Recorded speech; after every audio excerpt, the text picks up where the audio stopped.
Index trackers and active ETFs are both popular ways to invest, but they operate in fundamentally different ways.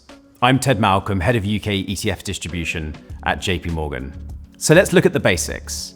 An index tracker, or passive ETF, is built to match a specific market index.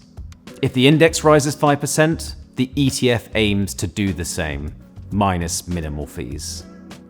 An active ETF, on the other hand, is managed by professionals who make decisions on what to buy and sell, aiming to outperform that same index. So here's a practical example. Let's say you're investing in US equities. A passive S&P 500 ETF will hold all 500 companies in that index in exactly the same proportions as the index. An active ETF in the same space might hold about 240 companies, depending on the active manager's approach. Cost.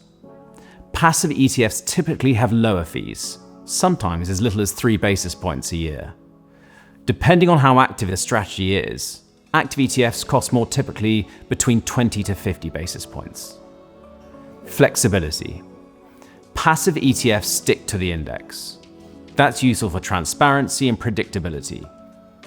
Active ETFs can shift their exposure, which can be really useful in volatile markets. Performance. Passive funds will never beat the market. They aim to match the performance of the market.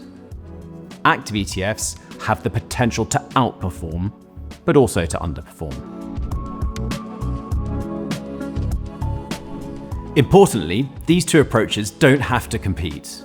Choosing between them isn't about which is better, it's about what's appropriate for your goals, time horizon, and appetite for risk.